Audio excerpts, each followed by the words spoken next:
अच्छा सर, अब ISQC में ये देख लेते हैं, यानी हम international standards on quality control जो कि ISO 220 है, उसमें ये देख लेते हैं कि भाई ऐसे कौन से हालात वाक़यात होंगे जब इंगेजमेंट पार्टनर को एक क्वालिटी कंट्रोल रिव्यूअर अपॉइंट करना पड़ेगा। मैं फिर रिपीट कर रहा हूँ, ऐसे कौन से हालात वाक़यात होंगे जब इंगेजमेंट पार्टनर को, ये लिखा हुआ मैंने यहाँ पर, इंगेजमेंट पार्टनर को क्वालिटी कंट्रोल रिव्यूअर अपॉइंट करना पड़ेगा किसी ऑडिट इंगेजमेंट के लिए। अब जरा बात समझते हैं। देखो, कुछ तो रिक्वायरमेंट है हमारे आइजा की, सही जी। आइजा 220 ये कहता है, आइजा 220 ये कहता है कि भाई आपका क्वालिटी कंट्रोल रिव्यू है, QCR partner quality control review तब अपॉइंट होगा जब लिस्टेड एंटिटी हो।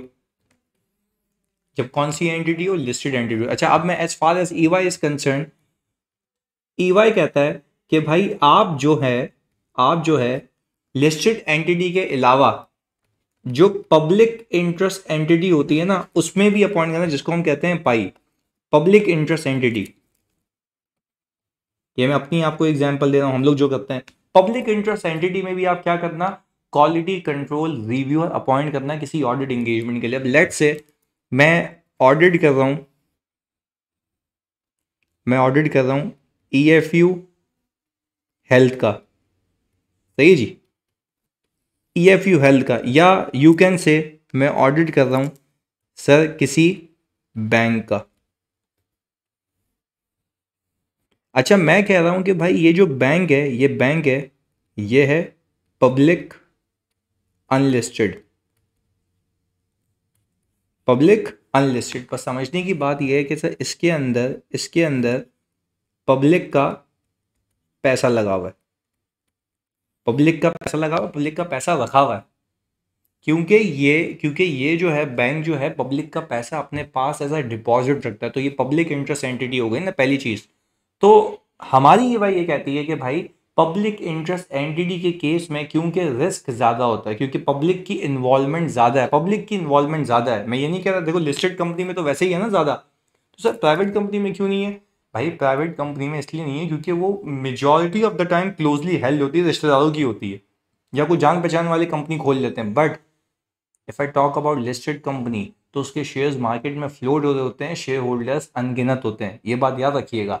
तो समझने की बात यह है कि भाई हमारे पास एक तो लिस्टेड एंटिटी के केस में और एक पब्लिक इंटरेस्ट एंटिटी के केस के अंदर, सही है जी, हम ये कहते हैं कि भाई तब भी आप क्वालिटी कंट्रोल रिव्यूअर अपॉइंट कर लेना, क्वालिटी कंट्रोल पार्टनर। अब क्यों ऐसा होता है बात समझिएगा। लेट्स से मैं ऑडिट कर रहा हूँ या तो EFU हेल्थ का या तो बैंक का, जो कि लिस्टेड नहीं है या लिस्टेड है, दोनों बात कर लेते हैं ना। देखो, या तो पब्लिक इंटरेस्ट एंटिटी होगी पहली चीज, दूसरी चीज या तो लिस्टेड कंपनी होगी। दोनों के केस में आपने क्वालिटी कंट्रोल रिव्यूअर अपॉइंट करना है। क्यों करना है अभी बताता हूं, पर एक और चीज भी सिखा देता हूं, आपने मेरे साथ सीखी भी है।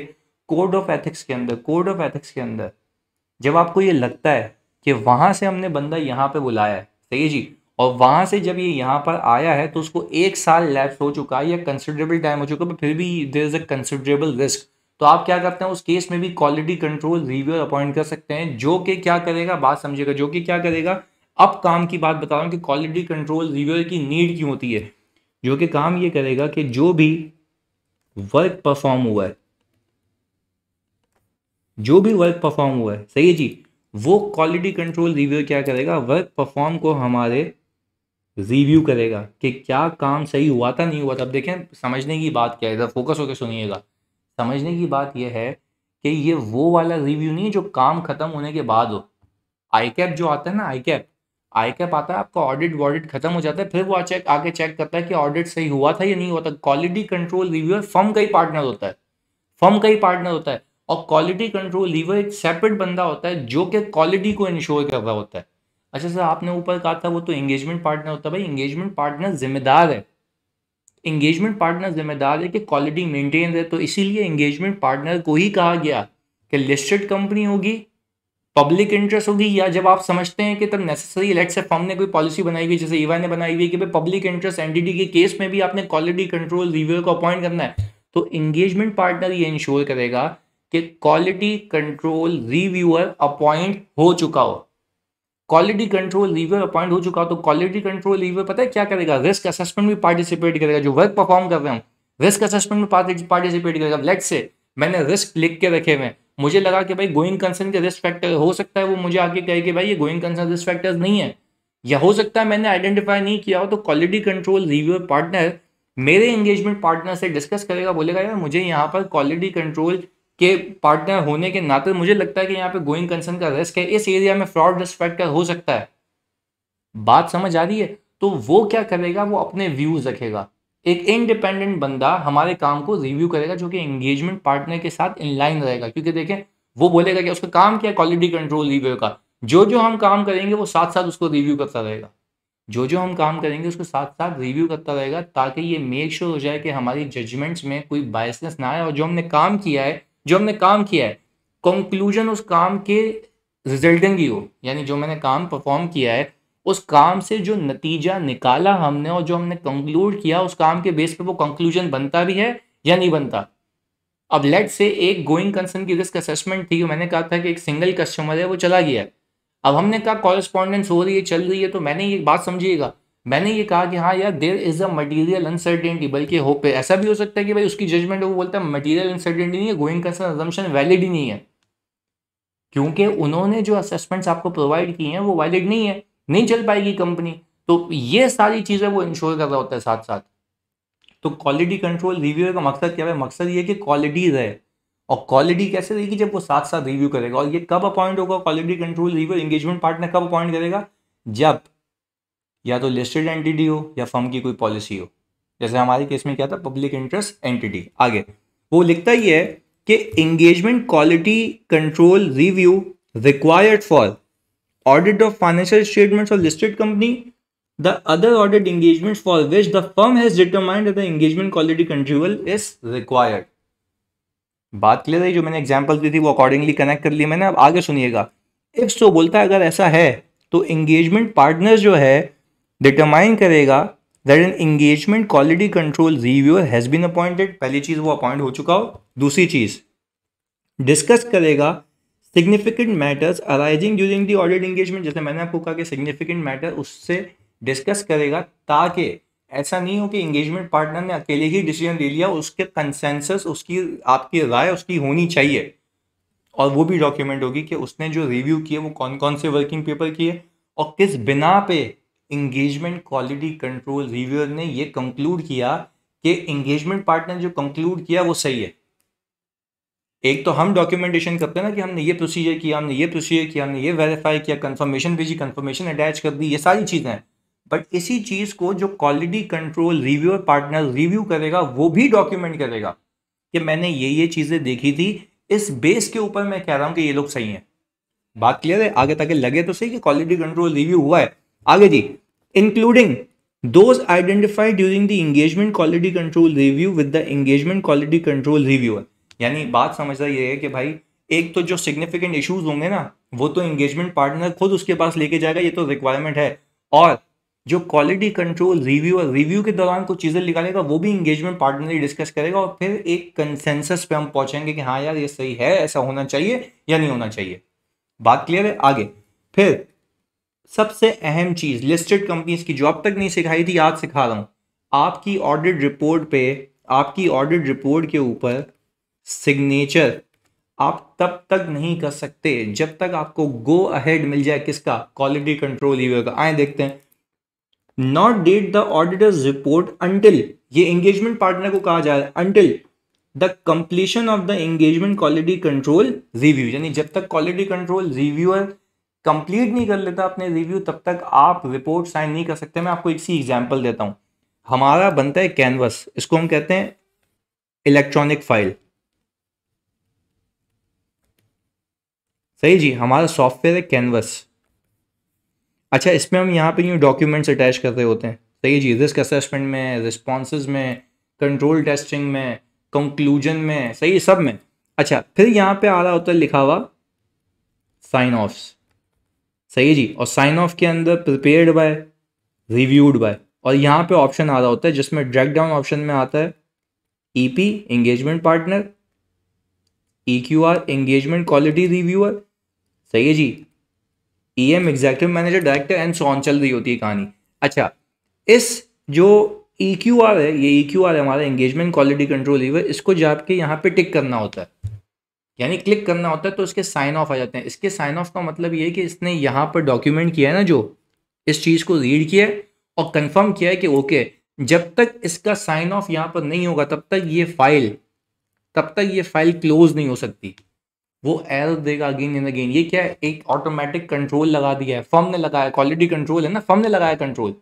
क्यों लगाया? क्योंकि वो कह रहा है कि लिस्टेड कंपनी थी। अब फाइल को कैसे पता लिस्टेड कंपनी? क्योंकि जब आपने ये एंगेजमेंट ओपन की होगी ना सिस्टम के अंदर, तो उसने आपसे पूछा होगा कि भाई आप इस कंपनी का ऑडिट करने जा रहे हैं, उसका लीगल स्टेटस क्या है, तो आपने सेलेक्ट किया होगा लिस्टेड कंपनी। फिर वो दूसरा आपसे सवाल पूछेगा कि भाई इसके अंदर एंगेजमेंट क्वालिटी रिव्यूअर कौन सा है, तो मैं जब सर्च करूंगा तो हमारी MIS के अंदर वो पार्टनर्स के नाम बता देगा, तो मैं रेलिवेंट पार्टनर को सिलेक्ट करूंगा, उसके बाद इन्विटेशन जाएगा, वो उसको एक्सेप्ट करेगा तो वो ऑटोमेटिकली फाइल में आ जाएगा। तो समझने की बात यह है कि भाई इट्स अ कंटिन्यूइंग प्रोसेस। वो जब तक इसके ऊपर साइन ऑफ नहीं करेगा तब तक मैं ऑडिट रिपोर्ट को साइन नहीं कर सकता, otherwise this will be a breach of ISA 220। बात क्लियर है? अच्छा जी भाई, तो अब हमने सीखा क्या कि एंगेजमेंट पार्टनर अपने साथ एक और पार्टनर अपॉइंट करेगा जिसका नाम है एंगेजमेंट क्वालिटी कंट्रोल रिव्यूअर। अच्छा, एंगेजमेंट क्वालिटी रिव्यूअर जो है वो काम क्या करेगा भाई? आपकी जजमेंट्स को असेस करेगा, आपने जो कंक्लूजन रीच किए उसको असेस करेगा कि सही है या नहीं है। सही है जी। तो एंगेजमेंट पार्टनर का फर्ज बनता है कि भाई अगर लिस्टेड कंपनी है या फर्म की पॉलिसी के तहत EQR को अपॉइंट होना चाहिए तो वो अपॉइंट हो गया हो, सिग्निफिकेंट इश्यूज उससे डिस्कस हो चुके हों, और ऑडिट रिपोर्ट तब तक साइन नहीं होगी जब तक उसकी कंफर्मेशन नहीं आ जाती। किसकी? EQR की। बात क्लियर है जी। आगे फिर हम यहाँ पे सीख लेते हैं कि मतलब बेसिक बातें हैं, इसमें कोई मुश्किलात नहीं है। Engagement quality control review shall perform an objective evaluation of the significant judgements made by the engagement team. How, कैसे करेगा? एंगेजमेंट क्वालिटी कंट्रोल रिव्यू है, काम रिव्यू करेगा ना, कैसे करेगा? डिस्कशन करेगा सिग्निफिकेंट मैटर्स की विद एंगेजमेंट पार्टनर, जो ऊपर भी सीखा हमने। रिव्यू करेगा financial statements and propose auditors report, यानी वो जब उसने सिग्निफिकेंट इश्यूज को डिस्कस किए वो फाइनेंशियल रिव्यू करेगा, उसके भी क्वेश्चंस होंगे कि ये रेवेन्यू क्यों बढ़ गया, ये सैलरी एक्सपेंस, एम्प्लॉय के जो एक्सपेंसेस है वो क्यों कम हो गए, कॉस्ट ऑफ सेल्स में चेंज क्यों आ गया, right of use of asset कैसे बढ़ गया, लैंडिंग्स में इंटरेस्ट है तो ये इसके डेट कोवेनेंट्स क्या है, वो सारे सवाल पूछेगा। तभी तो उसको कह रहे हैं रिव्यू करो। और फिर वो देखेगा जो मेरे रिस्क के हिसाब से। अच्छा देखो, वो उसको ऑडिट रिपोर्ट रिव्यू करने को भी कह रहा है। क्यों? सुनिएगा। ऑडिट रिपोर्ट के अंदर अगर एम्फेसिस ऑफ मैटर पैराग्राफ जाना है तो वो ये भी तो रिकमेंड कर सकता है ना, या मेरे हिसाब से ये देखो, वैसे तो पार्टनर ही कर लेता है क्योंकि एंगेजमेंट पार्टनर है, वो भी तो हल्का बंदा नहीं है ना, तो एंगेजमेंट पार्टनर भी कर लेता है। पर इसको EQR को कहा गया बेटा तुम ओके दोगे तो वो साइन करेगा। तो तुम एक बार रिपोर्ट को भी देख लो, क्योंकि हो सकता है अगर एंगेजमेंट पार्टनर की नजरों से कोई चीज मिस आउट हुई है तो तुम पकड़ लो उसको। तभी तो कहा गया लिस्टेड कंपनी में रिस्क लेने का ही नहीं है, रिस्क कम से कम रखना है। अब आप फर्म के पर्सपेक्टिव से सोच रहे हैं तो इसलिए EQR को कहा कि आप FSB रिव्यू करें, देखें कोई डिस्क्लोजर में आपको मसला तो नहीं लगता है जिसमें एडिशनल जाना चाहिए, चला जाना चाहिए। अब लेट से मुझे कंपनीज एक्ट कहता है, सही, कंपनीज एक्ट का जो लिस्टेड है कंपनीज है उसके लिए तो 4th शेड्यूल लगता है, तो वो कहता है भाई ये डिस्क्लोजर होने चाहिए। हो सकता है कि जब FS बनाए गए हों तो वो चेकलिस्ट को सही तरह से गो थ्रू नहीं किया गया हो। जैसे EY के अंदर हम एक चेकलिस्ट बनाते हैं और बाकी फर्म्स भी बनाती होंगी डेफिनेटली कि ये डिस्क्लोजर आ गया, ये डिस्क्लोजर आ गया, इसको हम कहते हैं completeness of disclosure, that those minimum disclosures that are required by the framework. तो हम टिक लगा देते हैं। हो सकता है उसमें कोई मिस हो गया हो और पार्टनर को याद आ गया हो कि यार ये तो डिस्क्लोजर ही इसके अंदर नहीं है, क्योंकि डिस्क्लोजर ना देना भी एक ओमिशन भी तो एक मिसस्टेटमेंट है ना। तो EQR ने पकड़ लिया, तो EQR इसलिए FS रिव्यू करता है कि भाई सारी चीजें देखें, आपसे क्वेश्चंस करें।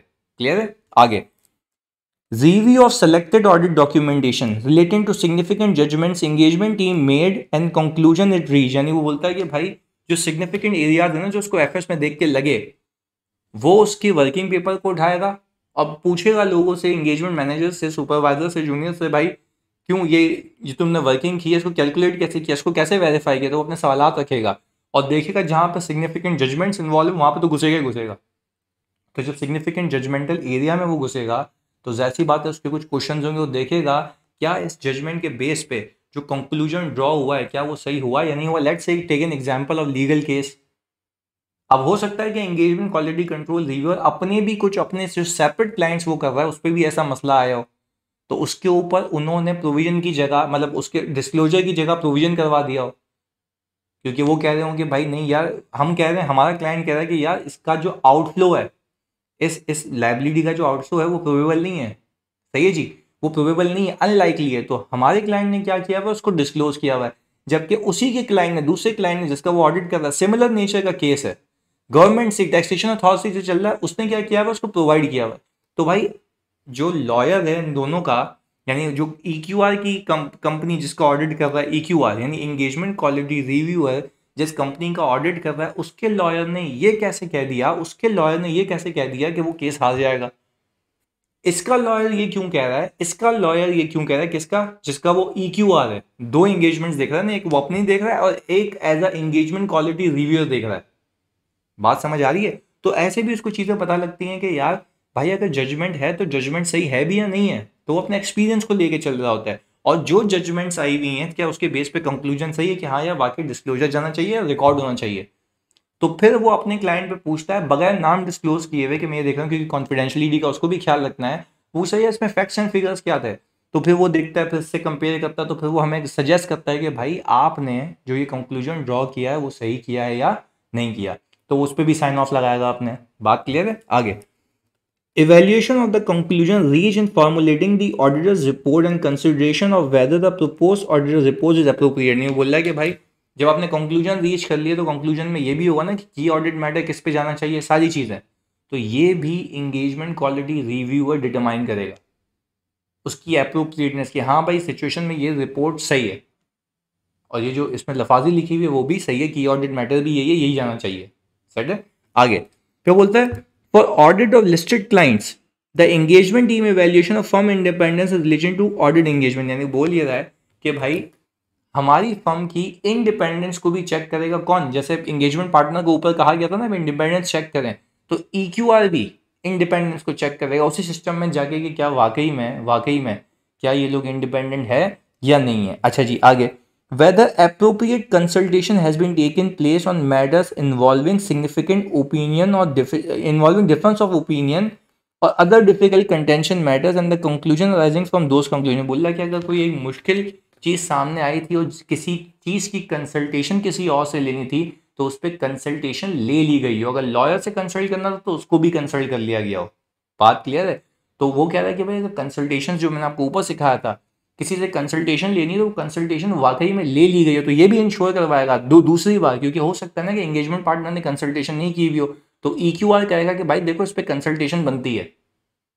और फिर जब हम कंसल्टेशन करेंगे, बात समझिएगा, फिर जब हम कंसल्टेशन करेंगे किसी और से करवाएंगे, जाहिर सी बात है भाई, मैं कह रहा हूँ मैं EQR हूँ, एक दूसरा एंगेजमेंट पार्टनर है, मैं उसको कह रहा हूँ यार इस इशू पे तुमने कंसल्ट कर लो ना किसी से, क्लोज कॉल है कि भाई गोइंग कंसर्न का मसला है या नहीं है, किसी और पार्टी से कंसल्ट करना है। अच्छा, फिर कंसल्टेशन जब हो जाएगी और उससे जो कंक्लूजन ड्रॉ होगा उसकी भी रीजनेबलनेस को EQR चेक करेगा, क्योंकि दो, देखो एक तो एंगेजमेंट पार्टनर को कह रहा हूँ कंसल्ट करो, वो जब कंसल्ट कर लेगा तो मैं देखूंगा बीइंग एन EQR कि भाई क्या वो कंसल्टेशन जो हुई थी उसका जो कंक्लूजन निकला, उसका जो FS पे इम्पैक्ट है, क्या वो सही डिसाइड हुआ या नहीं हुआ, based on all facts and figures.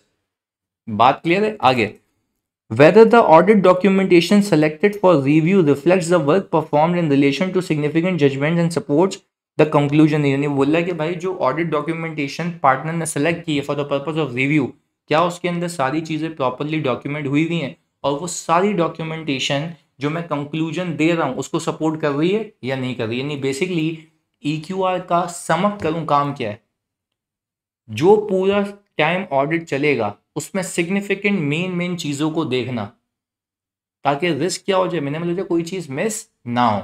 बात क्लियर है? तो आपको क्या एग्जाम पॉइंट ऑफ व्यू से सबको चीजों को दिमाग में बिठाना होगा, ये बहुत लाजमी है।